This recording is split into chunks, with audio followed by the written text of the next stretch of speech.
Hello, my name is Liz Jones and I'm part of the family learning organisation based in Uri. My friends Kate O'Hanlon and Colette Delargy will be discussing literacy and numeracy respectively. We're hosting 9 short videos on social media and my theme is around parenting in general. On the 25th of May, we'll have a longer seminar at 8 p.m. in the evening, and that's going to be around the new normal, family life after lockdown, and how to create a sense of order and reassurance for our children. While Kate on the 1st of June will be talking about the thinking child, and Colette on the 8th of June, helping our children learn without even realising they're doing maths and giving you some ideas for the summer holidays. But this little video is around evening routines, bedtime and sleep. A good evening routine is very important. It's a time to relax after the day's work or schoolwork, and it's a time to do our interests. So children can have very busy evenings, be members of sports teams, dance, music, drama, etc. Or they could go to additional classes or be engaged with scouts, guides, or have other hobbies. As parents, we might well find time to go for a walk, go to the gym, the park, possibly looking after our pets, taking our dog for a walk, or we could be reading for pleasure or playing other games. But it's also a time to think and unwind and reflect on the day. But playing computer games or screen activities is an important part of our evening routines now. Our children and certainly our teenagers are playing remotely or on their own, and it's often difficult for parents to engage with children. And as with our younger children, it is important to have a countdown to ending the game. So by saying to our older children and young people, have time to save your game, end at an appropriate time in the game, but certainly you've got to finish the game and finish your screen time for at least an hour before bedtime. Immediately after school, children don't always want to talk about what's happened during the day. But come the evening, as bedtime approaches, they may well start talking about the day's events, possibly worries that they have. And you know your child really well. This could be a little bit of a tactic to maybe stay up a little bit later and have a bit more time with the parents. Or it could be that they have genuine concerns. And we know that if children's minds are busy and they're churning over events of the daytime, when it comes to bedtime, they can often have a restless night or even bad dreams. So if we can talk it through and get some resolution or a plan as to what we're going to do, it can be very useful to settle them and relax them for the nighttime. We know from research done by the University of Sussex that reading is important and it reduces stress levels by up to 68%. It often boosts brain power also, and Kate talks a lot about that in her sessions. But gentle music or just having a nice chat and a cuddle on the sofa can be equally relaxing. Bedtime routines are important at all ages. We know that if we want our children, and particularly young children, to go to bed about 7:30, it's important to start about an hour before you want them to be in bed.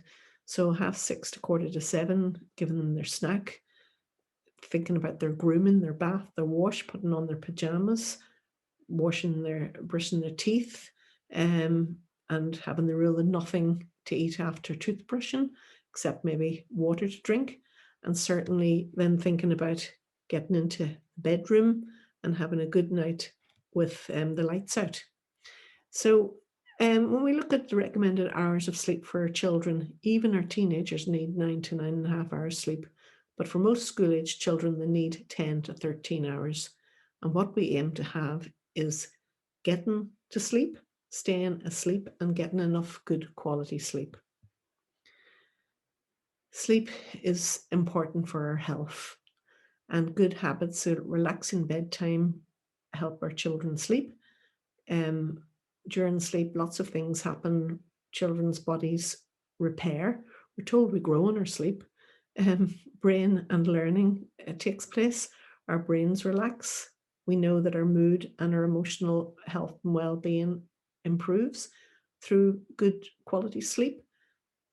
For our physical health, we need sleep, and generally for our overall development, in particular for our children, but even us as adults, we need good quality sleep. Some of the Problems that children have at night time, such as sleepwalking or bedwetting, resolve themselves by the time they approach the end of the primary school, but certainly when they're in the post-primary. Researchers have identified sleep hygiene, which starts off with this good evening routine, and they've identified how important it is for our overall health. We aim to have a good night's sleep and full day's alertness. So to have this good sleep-wake cycle is important. So often when we're thinking about what happens at night, we have to look into what's happened during the day. So have we had a lot of naps during the day? Maybe we had a nap in the evening watching telly. It's not necessarily a good time to have a nap. If we can avoid those, limit those daytime or evening time naps, get plenty of fresh air and exercise. And in the evening, to avoid heavy meals before bedtime, and certainly to avoid caffeine later in the day is important. We talk about daily routines and order principle. Getting up in the morning and going to bed at night at similar times every day is very important, and in particular during school days. When we think about the bedrooms should be relaxing. If we can avoid the devices in the room, all the better. Possibly having somewhere downstairs or away from the bedrooms in which everybody puts their devices at night. But certainly for children, not having them right beside the bed, if they want a phone charge or whatever, keeping them well away from the beds at night. And this will help children have better, adequate rest as well. In summary, we think about good nutrition and good hydration during the day, taking an interest in how our children are, leaving time to talk and listen, avoid children getting overwhelmed or stressed or crying or overscheduled in the evening, allow time before bed to have some downtime, relaxing time, reading a book, leaving a drink of water within easy access, possibly in a non-spill container, and then lights are out, and to try and have as dark a room as possible.